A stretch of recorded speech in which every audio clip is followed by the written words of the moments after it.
사랑과 평화가 함께하는 가톨릭 한마당.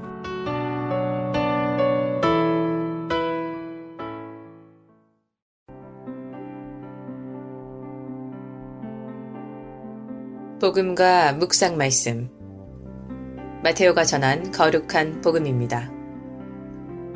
야곱은 마리아의 남편 요셉을 낳았는데 마리아에게서 그리스도라 불리는 예수님께서 태어나셨다. 예수 그리스도께서는 이렇게 탄생하셨다. 그분의 어머니 마리아가 요셉과 약혼하였는데 그들이 같이 살기 전에 마리아가 성령으로 말미암아 잉태한 사실이 드러났다. 마리아의 남편 요셉은 의로운 사람이었고 또 마리아의 일을 세상에 드러내고 싶지 않았으므로 남모르게 마리아와 파혼하기로 작정하였다. 요셉이 그렇게 하기로 생각을 굳혔을 때 꿈에 주님의 천사가 나타나 이렇게 말하였다. 다윗의 자손 요셉아, 두려워하지 말고 마리아를 아내로 맞아들여라. 그 몸에 잉태된 아기는 성령으로 말미암은 것이다. 마리아가 아들을 낳으리니 그 이름을 예수라고 하여라. 그분께서 당신 백성을 죄에서 구원하실 것이다. 잠에서 깨어난 요셉은 주님의 천사가 명령한 대로 하였다. 주님의 말씀입니다.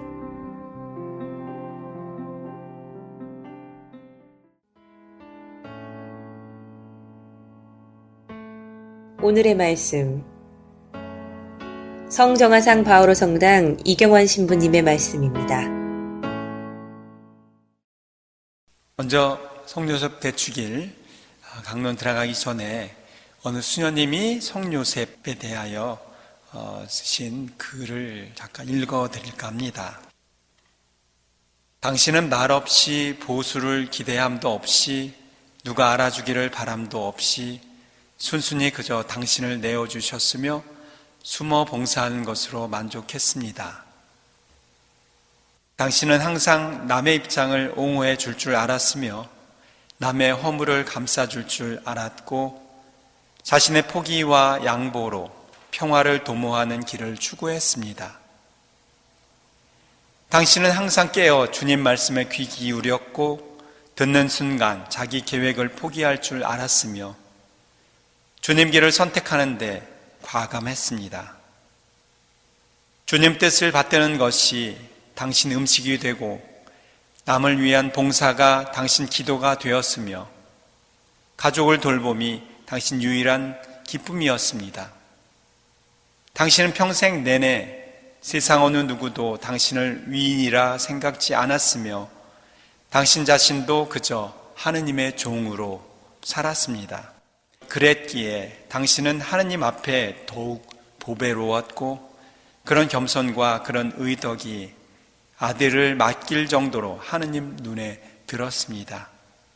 세상에서는 한 줄기 빛도 한 점의 영광도 못 누렸어도 지금은 하느님 동산에 체드루스처럼 우뚝 서 계시며 성인 중에 애성처럼 빛납니다.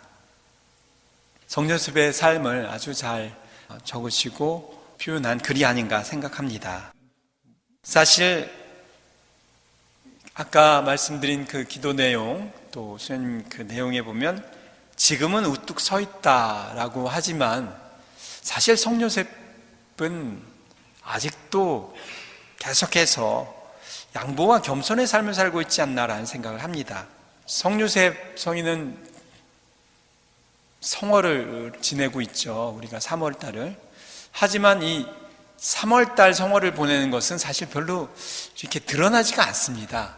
왜냐하면 사순 시기에 갇혀 있기 때문에 3월달 성요셉 성월이라는 것을 잘 기억을 안 해요. 성월 기도도 사실은 사순에 묻혀서 자주 안 바치게 되죠. 때로는 성요셉 축일도 성주간이나 또 이렇게 같이 맞물리면 그 요셉 축일도 사라졌다가 4월달로 넘어갑니다. 그래서 참 어떻게 보면 아직까지도 그런 양보와 겸손의 삶을 사는 것을 우리가 느낄 수 있는데 성요셉에 관한 성서상의 기록은 복음서 안에서 늘 그 전사에 속하는 그 앞에 부분에 나옵니다. 마테오복음 1장 2장, 루카복음 1장 2장에 예수님이 태어나신 탄생 사화에서만 잠깐 언급이 되고 있죠.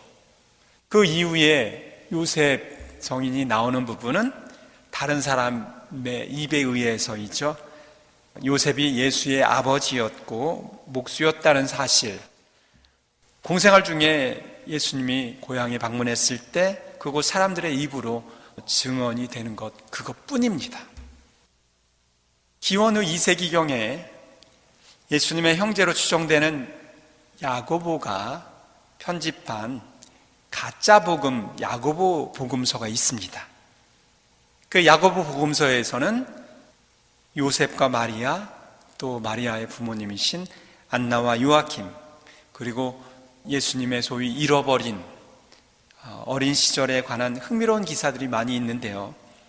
야고보 복음서에 따르면 요셉이 마리아와 약혼할 때 이미 80세의 고령이었다라고 전해주고 있고, 이미 결혼한 경험이 있어서 스라의 야고보, 유다, 시몬, 미리암 등의 자식이 있었다라고 전하고 있습니다.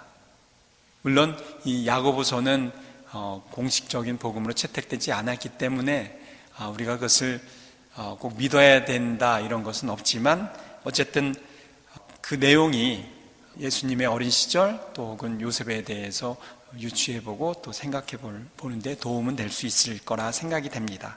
요셉, 그분은 항상 가장자리에 서 있었고 그림자에 서 있었던 분입니다. 그러나 그는 침묵 가운데서도 남을 도울 줄 아는 분이었고, 하나님께서 천사를 통하여 내리는 지시를 군말 없이 따랐으며 보여주신 그 길을 묵묵히 걸어가신 분입니다. 이것이 짧게 복음에 등장하지만 확실하게 보여주는 요셉의 삶의 법칙이었습니다. 그리고 아무도 그에게 입을 주지 않았습니다. 우리 영화 같은데 말 없이 길거리 지나가고 잠깐 등장했다가 얼굴만 나오는 사람들 뭐라고 하죠? 엑스트라라고 하죠. 어떻게 보면 비중이 별로 없는 그런 엑스트라였을지도 모릅니다. 복음서 안에서는. 아까 말씀드린 대로 요셉이 등장하는 복음서 부분은 마테오 복음 초기, 또 루카 복음 초기, 예수님 탄생 예고서부터 12살까지로 한정이 되어 있습니다. 그뿐입니다. 없습니다. 그 이후엔. 그러나 그 짧게 나온 그 부분 안에서도 요셉 성인이 어떤 말을 하였다라는 부분은 단 한 부분도 찾아볼 수가 없습니다. 아무 말도 없으셨어요. 요셉 성인은 그저 침묵으로 등장했고 그저 마음 먹었다라는 것뿐이 등장한 것이 없습니다. 말이 없이 마음 먹은 것. 성서 저자가 말할 기회를 주지 않은 것은 무슨 뜻일까요? 성서 저자에게 밉보임을 받았나? 마테오와 루카복음사가의 의도는 그렇다 하더라도 성서상 말하지 못하는 요셉 성인의 답답함은 인간적인 그 요셉으로 표현하고 있는 것은 아닐까라는 생각도 해봅니다. 실제로 말하지 못하는 그 답답함을 가진 것처럼 복음서에도 그렇게 말이 없이 표현을 한 것은 아닌가라는 생각이 듭니다. 그 속마음을 누가 헤아릴 수 있었을까요? 그러나 신앙인 요셉은 정말로 말이 없는 자의 마음은 크다라는 것을 깨닫게 해줍니다. 말하지 않아도 주어진 모든 일을 해낼 수 있었던 것은 요셉의 넉넉한 마음 때문이지 않나 싶습니다. 넉넉한 마음은 때로 말을 필요로 하지 않습니다. 그런 말이 없는 요셉에게 오늘날 교회는 오히려 반대로 많은 명함을 줍니다. 제가 요셉 성인 출 때마다 무슨 수호자, 주보 이런 말씀을 드렸듯이 다시 한번 언급하자면 임종자의 수호자, 노동자의 수호자, 또 가정의 수호자, 또 교회의 수호자, 언제 없이 잉태되신 복되신 동정 마리아와 함께 한국 교회의 수호자, 공동 수호자로 정해졌죠. 말로써 주장을 펴지도 못하는 요셉 성인이 왜 수호자라는 칭호를 이렇게 많이 받았을까? 우리가 지난 2000년의 교회 역사를 통해서 볼 수 있는 것은 교회가 신앙의 유산을 수호하기 위해서 줄곧 많은 어려움을 겪었고 수많은 사상적 침입으로부터 신앙을 보존하고 전수했다는 것이죠. 그래서 교회는 신앙을 수호하면서 많은 부작용도 가지고 있었습니다. 논쟁을 벌이고 이단자를 파문하고 심지어는 종교 재판을 통해서 사람들을 해하기까지 했었죠. 요셉이 바로 이런 교회의 수호자란 말인가? 그러나 그것은 아니겠죠. 요셉은 그저 단지 수호자일 뿐입니다. 오늘 복음에서 해답을 찾아보면 마리아는 요셉이 모르는 사이에 잉태한 사실이 드러났죠. 그러자 요셉은 몰래 파혼하기로 마음을 먹었습니다. 그러나 꿈에 나타난 천사가 하느님의 말씀을 전하자 그 마음을 고쳐 먹었습니다. 결국 요셉은 처음에 자신의 잣대로 파혼을 결심하지만 금방 그 잣대를 내려놓고 하느님의 잣대로 사건을 바라봅니다. 마리아와 그녀의 태중에 있는 아기를 수호하자는 것, 지켜주겠다는 것, 그것을 내가 지키겠다는 것, 내가 받아들이겠다는 것이겠죠. 바로 그 점이 요셉을 교회와 노동자와 임종자와 가정의 수호자로 그 명함을 준 것이 아닐까 싶습니다. 오늘 특별히 이러한 요셉 성인을 기리고 성인의 삶을 묵상하면서 우리 자신의 삶을 다시 한번 돌아봐야 되겠습니다. 우리는 한 번이라도 우리 자신이 손해볼라치면 기다리지 못하고 우리 자신의 의견이 수용되도록 핏대를 올리면서 내 말 좀 들어보라고, 내 의견이 반영되도록 그렇게 하지는 않는지, 하느님의 뜻을 이루기 위해서 자신을 드러내지 않고 묵묵히 자신의 뜻과 이득을 고스란히 품고 걸어간 요셉의 모습을 보면서 하느님의 뜻을 이루는 데는 침묵하고 다른 일을 돌보고 돕는 데는 나 몰라라 하면서 자신을 위해서는 손톱만큼도 손해볼 수 없다는 우리 자신이 초라해 보이는 오늘 하루입니다. 그래서 나 자신보다는 하나님 나라를 이루는데 조금 더 마음 크게 살아가는 그러한 은총을 오늘 다시 한번 통 큰 요셉 성인을 통해서 하느님께 간구할 수 있었으면 좋겠습니다. 아멘. 지혜를 찾는 이에게 순풍에 돛달고 잘 나가기 시작할 때 당신은 자신이 내리막길에 있음을 압니다. 주님을 두려워하는 이여, 그분의 자비를 기다리십시오. 옆길로 비켜가지 마십시오. 넘어질까 두렵습니다. 당신은 쉴 기회도 먹을 기회도 없이 쫓기는 신세인가요?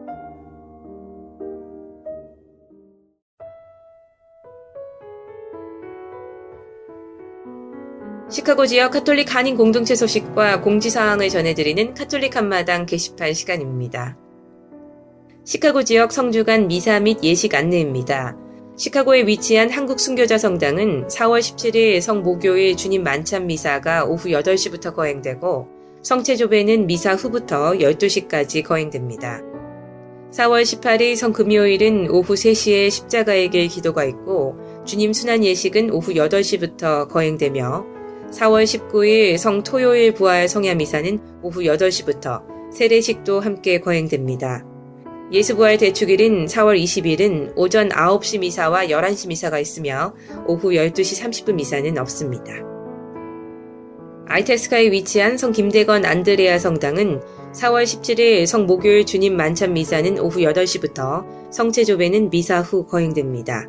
4월 18일 성금요일은 오후 3시에 공동 십자가의 길 기도가 있고 주님 순환 예식은 오후 8시부터 거행되며 4월 19일 성토요일 부활 성야미사는 오후 9시부터 거행됩니다. 예수부활 대축일인 4월 20일은 오전 11시 미사와 오후 12시 30분 미사, 영어 미사가 있고 오전 7시 30분 미사는 없습니다. 데스플레인에 위치한 성정화상 바오로 성당은 4월 17일 성목요일 주님 만찬 미사가 오후 8시 30분부터 거행되고 성체조배는 오후 10시부터 지역별로 거행됩니다. 4월 18일 성금요일 주님 순환 예식은 오후 8시 30분부터 거행되고 4월 19일 성토요일 부활 성야 미사는 오후 8시 30분부터 거행됩니다. 예수부활 대축일인 4월 20일은 오전 9시 30분 영어미사와 11시 미사가 있고 오전 7시 미사는 없습니다. 네이퍼빌에 위치한 한국 순교자의 모우성당은 4월 17일 성목요일 주님 만찬 미사는 오후 8시부터 4월 18일 성금요일 오후 3시에 공동 십자가의 길 기도가 있고 주님 순환 예식은 오후 8시부터 거행됩니다. 4월 19일 성토요일 부활 성야 미사는 오후 8시부터 거행되며 예수부활 대축일인 4월 20일은 오전 11시 미사가 있습니다. 시카고 지역 성당 안내입니다. 시카고에 위치한 한국 순교자 성당 연락처는 773-205-5685, 알찰스계에 위치한 성 김대건 안드레아 성당 연락처는 630-250-0576, 네이퍼빌에 위치한 한국 순교자의 모우 성당 연락처는 630-794-0203, 데스플레인에 위치한 성정화상 바오로 성당 연락처는 847-699-6334입니다. 바티칸 소식입니다. 프란치스코 교황은 3월 27일 버락 오바마 미국 대통령을 만나 양심의 자유를 환기시켰습니다. 교황은 이날 오바마 미 대통령과의 회담에서 국제법에 대한 존중과 함께 협상을 통한 분쟁 해결에 나서줄 것을 촉구하고 국제 현안 전반에 대해 논의했습니다. 바티칸 소식통에 따르면 교황과 오바마 대통령 모두 사회적 약자에 대해 깊은 관심을 보인 것과는 달리 피임이나 낙태, 동성애 문제 등과 관련해선 다소 이견을 보인 것으로 전해졌습니다. 교황은 특히 이날 회담에서 오바마 대통령에게 종교의 자유 또는 양심의 자유를 존중해야 한다면서 미 정부가 현재 추진하고 있는 공공의료보험 정책의 적용 범위에서 피임이나 산하 제한을 포함하지 말아줄 것을 요청했습니다. 또한 이민법안 개혁과 관련해 전 세계적으로 만연한 불법적 인신 매매의 근절을 위해 노력할 것을 주문했습니다. 오바마 대통령은 미국 국내외에서 검증하는 경제적 불평등의 종식이라는 측면에서 프란치스코 교황이 잠재적 지지자가 될 수 있다는 기대를 보이고 있는 것으로 전해졌습니다. 지금까지 가톨릭 게시판 시간이었습니다.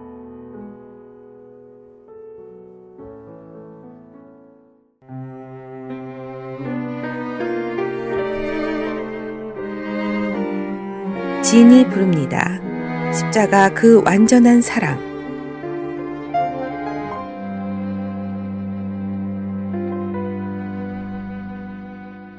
십자가 나 그곳을 보내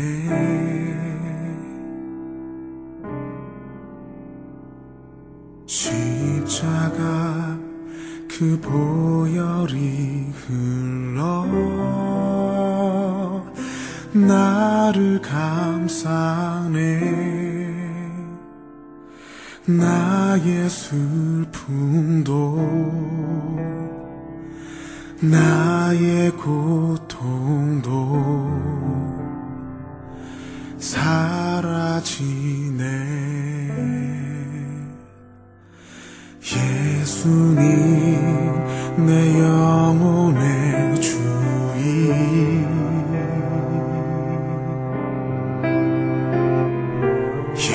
예수님 그 사랑의 완성 이루기 위해 죽음까지도 내어주신 분 완전한 사랑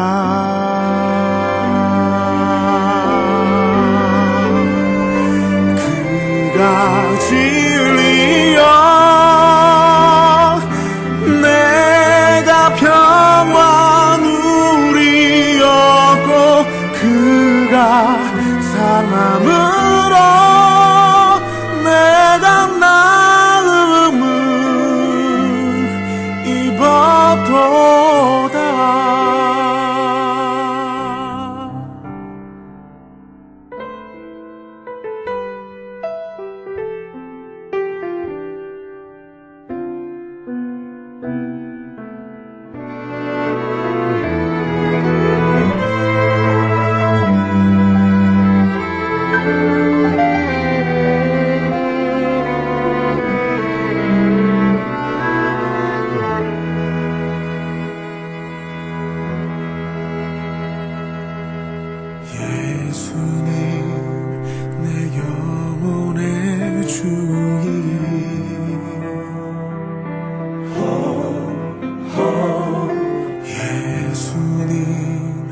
그 사랑의 완성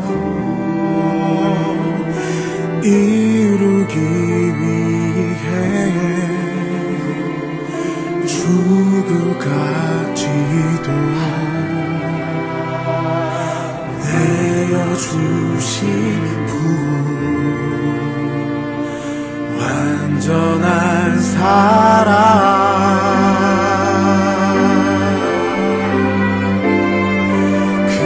그가 진리여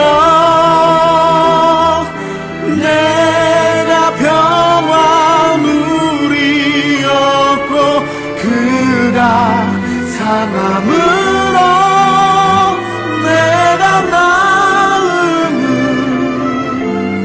입었도다 그가 진리여 내가 평화 누리었고 그가 상함으로 내가 나음을 입었도다 그가 진리여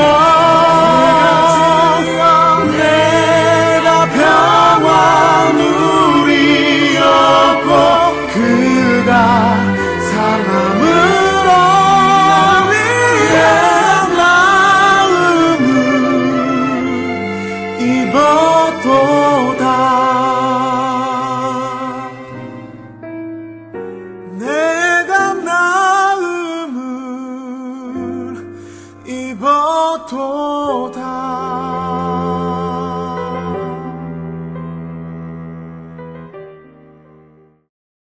가톨릭 교리 성삼일에 대하여 말씀드리겠습니다. 성삼일은 성주간의 후반부 3일을 가리키는데 주의 만찬 미사로 시작되는 성목요일과 주의 순환 예식이 있는 성금요일 그리고 성토요일 부활 전야제로 절정을 이루며 부활 저녁 기도로 끝이 나게 됩니다. 성목요일은 예수 그리스도께서 제자들에게 사랑의 계명을 주시면서 유언을 남기셨고 제자들과 함께 마지막 식사를 하시면서 성체성사를 제정하심으로써 영원한 사랑을 약속하셨습니다. 이 성체성사와 함께 사제직을 설정하심으로써 당시의 구원 성업을 세세에 전하여 모든 이가 하느님의 무한한 은총을 받게 하셨고 마침내 사랑하시던 제자 유다 이스가리옷의 배반으로 유대인들의 손에 넘겨지신 날입니다. 성목요일의 전례는 성유축성미사, 주의 만찬미사, 세종례, 성체 옮기는 예식, 성체조배를 거행합니다. 성금요일에는 순환과 십자가상의 죽음을 재현하고 기념하며 그 원인이 된 인류의 죄를 아파하고 뉘우칩니다. 따라서 전체 분위기는 슬프지만 부활의 희망을 안고 있습니다.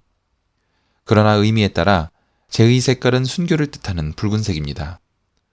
예식은 크게 말씀의 전례, 십자가 경배, 영성체로 세 부분으로 구성되며 이날은 미사와 다른 성사도 집행하지 않습니다. 교회는 이날 신자들에게 단식제와 금육제를 지킬 것을 명하고 있습니다. 성토요일의 교회는 주께서 무덤에 계시는 것처럼 주의 순환과 죽음을 묵상하고 기도하고 단식하며 주의 부활을 기다립니다. 이날은 1년 중 유일하게 시간 전례 이외에는 아무런 전례도 없는 날입니다.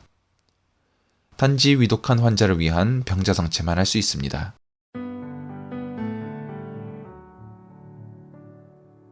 성인들의 생애 성 마르코 복음사가 마르코 복음서의 저자인 성 마르코는 사도행전 12장 12절에 나오는 마르코라고도 불리는 요한과 동일 인물이며 사도들이 예루살렘에서 회합 장소로 사용한 집주인 마리아가 그의 어머니인 듯합니다.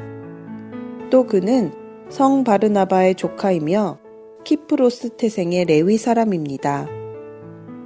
그는 바오로와 바르나바를 수행하여 안티오키아로 갔고 그 다음에는 키프로스로 바르나바와 함께 갔으며 바르나바와 함께 바오로의 1차 전교 여행을 수행하였습니다. 그러나 밤필리아에서 바오로를 떠나 예루살렘으로 돌아옵니다. 바오로가 바르나바의 요청에도 불구하고 두 번째의 전교 여행에 마르코를 데리고 가지 않은 것을 보아 마르코가 바오로의 마음에 들지 않았던 것은 분명합니다. 그러나 나중에 바오로는 마르코에게 감옥으로 자기를 찾아오라고 청했습니다. 따라서 그들의 불안은 그리 오래 가지는 않은 것 같습니다.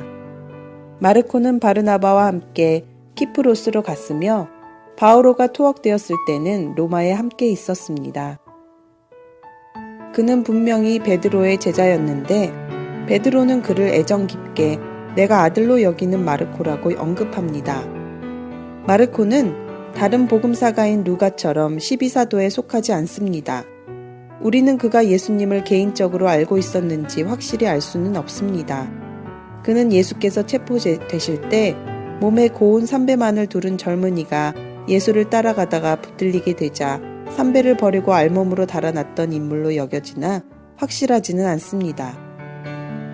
어쨌든 마르코는 60에서 70년 사이에 복음서를 기술했는데 주로 베드로의 가르침을 기초로 하였습니다.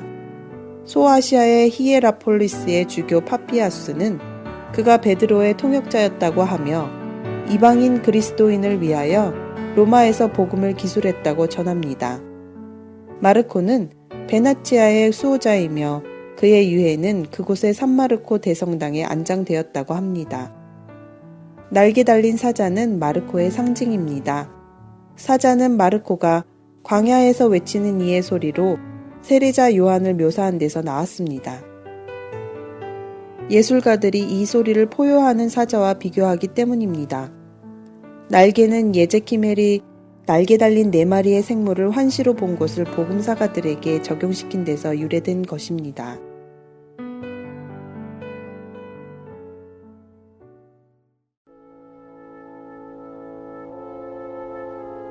(365일) 당신을 축복합니다. 세례. 은총은 세례 성사로 우리 안에 심어진 하느님의 씨앗입니다. 세례받을 때 우리 안에는 새로운 영적 생명이 담긴 유기체가 형성되어 자연적 생명보다 더 크고 활기차게 성장합니다. 여러분은 세례 때에 그리스도와 함께 묻혔고 그리스도 안에서 그분과 함께 되살아났습니다. 골로새서 2장 12절.